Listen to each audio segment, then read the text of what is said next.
দেখতে কতটা সুন্দর লাগছে। দেখানোর পর 8 ঘন্টা মতো ফ্রিজে রেখে খেলে এই গরমে একদম মন প্রাণ পুরো একদম জুড়িয়ে যায়। দেখতে যতটা সুন্দর খেতেও হয় কিন্তু খুবই লোভনীয় এবং সুস্বাদু। সুন্দর দেখো, ভেতর থেকেও মানে রসটা ঢুকে গেছে। আর এটা বানিয়ে অবশ্যই ফ্রিজে রাখার চেষ্টা করবে তোমরা। যদি বানিয়ে ঠান্ডা ঠান্ডা কেউ বাড়িতে এলে যদি পরিবেশন করো, এটা খেতে সত্যি খুবই মানে অপূর্ব লাগে। তোমার কাছে রেসিপি জানতে চাইবে যে কিভাবে এটা বানানো হয়েছে। আর নমস্কার বন্ধুরা, অন্বেষা ভ্যারাইটি ভিডিওতে আবার একটি নতুন পর্বে স্বাগত জানাচ্ছি। আজকে আবারও একটা মানে দারুণ স্বাদের একদম মন প্রাণ জুড়ানো মিষ্টি রেসিপি নিয়ে তোমাদের সামনে হাজির হয়েছি। কোনো রকম আটা ময়দা সুজি ছাড়াই এই মিষ্টিটা বানিয়ে দেখাবো। তো এই মিষ্টিটা খেতেও খুবই মানে সুস্বাদু আর দেখতেও তো খুবই দুর্দান্ত। তোমরা তো টাইটেল এবং থাম্বনেল দেখে বুঝতেই পেরেছো। তো চলো তাহলে কিভাবে মিষ্টিটা বানাচ্ছি তোমরা পুরো ভিডিওটা স্কিপ না করে দেখতে থাকো। আশা করছি ভিডিওটা ভালো লাগবে। ভালো লাগলে বন্ধুদের মাঝে লাইক কমেন্ট শেয়ার করতে বলবো। আর নতুন বন্ধু আজকের পর্বে থেকে থাকলে বলবো প্লিজ আমার চ্যানেলটা সাবস্ক্রাইব করে রেখো, যাতে আগামী দিনে নিত্য নতুন ভিডিও আপলোড দিলে সবার আগে তোমাদের কাছে পৌঁছে দিতে পারি। তো চলো তাহলে আমি কিভাবে মিষ্টিটা বানাচ্ছি তোমরা পুরো ভিডিওটা দেখতে থাকো। এই মিষ্টিটা বানানোর জন্য আমি 1/2 কিলো দুধ আগে থেকেই মানে জাল করে ঠান্ডা করে রেখেছি। সেই দুধটাকেই এই কড়াইয়ের মধ্যে দিয়ে দিচ্ছি। পুরো দুধটাই দিয়ে দিলাম। এবার আমি ওই দুধের মধ্যে 10 টাকা দামের একটা লিকুইড দুধ দিয়ে গুঁড়ো দুধ দিয়ে দিচ্ছি, আমুলের প্যাকেট। এবার ভালো করে দুধটাকে মিলিয়ে নিচ্ছি, নাহলে ভিতরে দলা রয়ে যাবে। আর দুধটা হালকা গরম হলে কিন্তু এই গুঁড়ো দুধটা দিয়েছি, আর বেশি গরম হয়ে গেলে কিন্তু দিলে দুধটা দলা দলা থেকে যাবে। দুধটা গরম হয়ে গেছে, এর থেকে আমি চামচে করে ছোটো চামচে করে 4-5 চামচ দুধ তুলে নেব। এই যে তুলে রেখেছি বাটিয়ে দুধটা, এটা পরে আমি কাজে লাগাবো। তো তোমাদেরকে পরে আমি দেখাবো এটা কি কাজে লাগাচ্ছি আমি।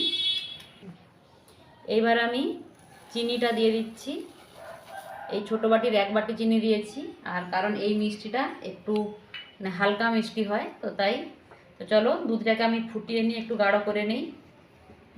দুধটা এদিকে ফুটতে থাক, আর দুধে আমি কিছু উপকরণ দেবো, সেগুলো রেডি করে নিই। আমি ওই দুধের সঙ্গে কাস্টার্ড পাউডার দেব। আর এই কাস্টার্ড পাউডারটা বাড়িতেই বানিয়েছি। কিভাবে বানিয়েছি এর ভিডিওটা আপলোড দেওয়া আছে আমার পেজে, 1-2 দিন আগে মানে ছেড়েছি। তো এই কাস্টার্ড পাউডারটা কীভাবে বানিয়েছি যারা এখনও পর্যন্ত দেখোনি আমার এই মানে কাস্টার্ড পাউডার রেসিপিটা, অবশ্যই আমার পেজে গিয়ে দেখে নিও, এটা খুবই কাজে লাগবে। তো চলো আমি 2 চামচ কাস্টার্ড পাউডার দেব।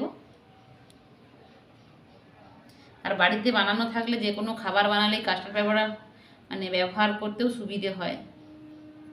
চলো আমি 2 চামচ কাস্টার্ড পাউডার নিয়েছি। এবার অল্প অল্প জল দিয়ে কাস্টার্ড পাউডারটাকে গুলে নেব।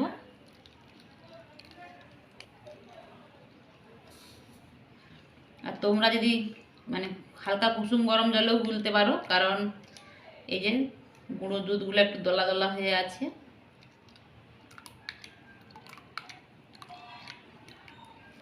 কাস্টার্ড পাউডারটা আমার গোলানো হয়ে গেছে। এদিকে যে দুধটা ফুটছে, এই দুধের মধ্যে কাস্টার্ড পাউডারটা দিয়ে দেব। তাতে করে দুধের মানে ক্রিমের কালারটাও খুব সুন্দর আসবে। কাস্টার্ড পাউডার দেওয়ার পর আমি 1-2 মিনিট ফুটিয়ে নিয়েছি। আর দুধটা দেখো অনেকটাই ঘন ঘন হয়ে গেছে। আর এই দুধটা আমি যেহেতু ঠান্ডা করে ব্যবহার করব, তখনকে আরও ঘন হয়ে যাবে। তো চলো এবার আমি এটাকে বন্ধ করে দেব। বন্ধুরা, আমি যে মিষ্টিটা বানাবো সম্পূর্ণ এই মানে রুটি দিয়ে বানাবো। তো তার জন্য আমি পিস পাউরুটি নিয়েছি। আমি ময়দার পাউরুটিটা নিয়েছি, তোমরা চাইলে আটার পাউরুটিটাও নিতে পারো। এবারে যে রুটিটা নিয়েছি আমি, এই রুটির 4 সাইডটা কেটে বাদ দিয়ে দেব। এই লাল অংশটা কেটে বাদ দিয়ে দেবো, কিন্তু লাল অংশটা পরে ব্যবহার করতে পারো, যে কোনো মানে কি বলবো ব্রেড ক্রাম্ব হিসেবে ব্যবহার করতে পারো, কিছুই ফেলে দেওয়ার নয় কিন্তু। তো আমি এইভাবে সব রুটিগুলো নিয়ে 4-5টা কেটে নেব। দেখো সবগুলো নিয়ে আমি 4 সাইড কেটে একদম ফ্রেশ করে নিয়েছি। এবার এগুলো নিয়ে আমি যেইভাবে মিষ্টিটা বানাবো সেই শেপ দেব। তো আমি এই কোনা কোনা করে কেটে নিচ্ছি। আর তোমরা তোমাদের পছন্দ মতো অবশ্যই করতে পারো, চৌকোও করতে পারো।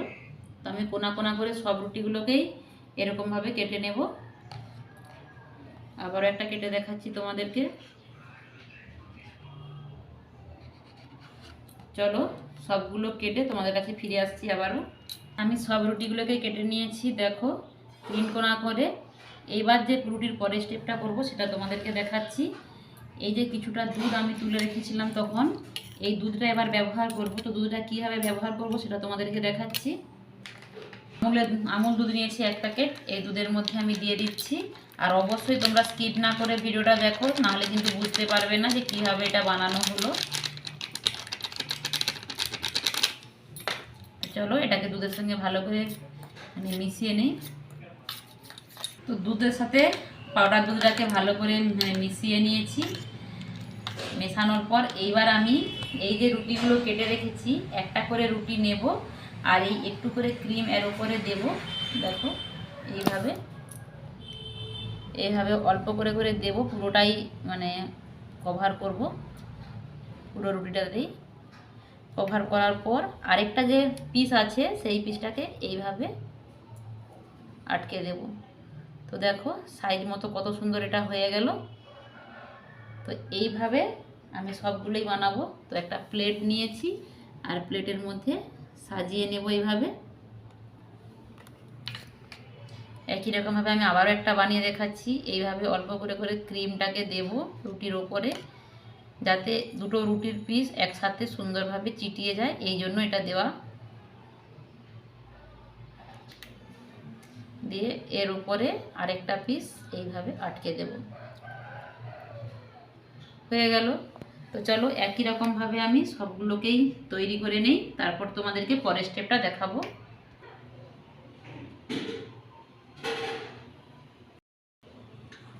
তো দেখো আমি প্লেটে সাজিয়ে নিয়েছি, দুটোতে সাজিয়েছি।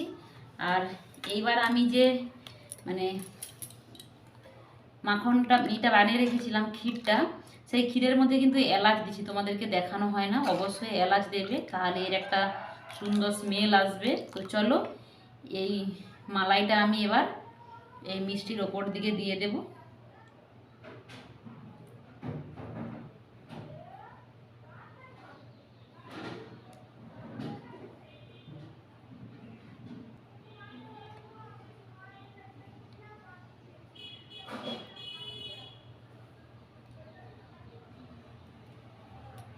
তো দেখো মানে মালাইটা আমি পুরো মিষ্টির উপর দিয়ে দিয়েছি।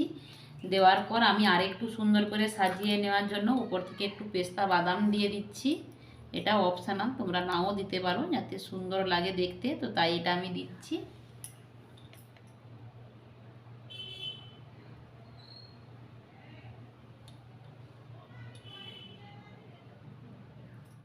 ওপর থেকে একটু সুন্দর করে আমি মানে বাদাম দিয়ে সাজিয়ে দিয়েছি, আর দেখতে কতটা সুন্দর লাগছে দেখো। তো কত সহজে এই মিষ্টিটা খুব সহজেই মানে ঝটপট বানানো যায়। আর এই মিষ্টিটা বানানোর পর 8 ঘন্টা মতো ফ্রিজে রেখে খেলে এই গরমে একদম মন প্রাণ পুরো একদম জুড়িয়ে যাবে। মিষ্টিটা দেখতে যতটা সুন্দর, খেতেও হয় কিন্তু খুবই লোভনীয় এবং সুস্বাদু। তো চলো তাহলে তোমাদেরকে একটা আমি কেটে দেখাই যে ভেতর থেকে মিষ্টিটা কতটা সুন্দর হয়েছে। তো চলো একটা আমি প্লেটে তুলে নিয়েছি আর তোমাদেরকে ভেতর থেকে কেটে দেখাচ্ছি। দেখো যে ভেতরেও সুন্দর হয়ে মানে একদম হয়ে গেছে, কত সুন্দর। দেখো ভেতর থেকেও মানে রসটা ঢুকে গেছে। আর এটা বানিয়ে অবশ্যই ফ্রিজে রাখার চেষ্টা করবে তোমরা। যদি বানিয়ে ফ্রিজে রাখো, ঠান্ডা ঠান্ডা কেউ বাড়িতে এলে যদি পরিবেশন করো, এটা খেতে সত্যি খুবই মানে অপূর্ব লাগে। তোমার কাছে রেসিপি জানতে চাইবে যে কিভাবে এটা বানানো হয়েছে। আর খুবই নরম হয়, তুলতুলে। তো এটা মানে খুব সহজে তো বানানো যায়, তোমাদেরকে তো দেখালাম। দেখো একদম। তো আটা ময়দা সুজি মাখার ঝামেলা ছাড়াই কত সহজে তোমাদেরকে এই ঠান্ডা ঠান্ডা ডেজার্ট কিংবা ঠান্ডা ঠান্ডা মিষ্টি বানিয়ে দেখালাম। তো এই রেসিপিটা তোমাদের কাছে কেমন লেগেছে অবশ্যই কমেন্ট বক্সে জানাতে একেবারেই ভুলো না। আর একটা লাইক করে আমাকে মোটিভেট করো, যাতে তোমাদের লাইক পেয়ে আমি আনন্দিত হয়ে বিভিন্ন ধরনের রেসিপি তোমাদের সঙ্গে শেয়ার করতে পারি। তো চলো তাহলে ভিডিওটা আজকে এখানেই শেষ করছি। তোমরা সবাই ট্রাই করো, সবাই ভালো থেকো, সুস্থ থেকো। দেখাবে পরবর্তী অন্য কোনো ভিডিওতে। টাটা।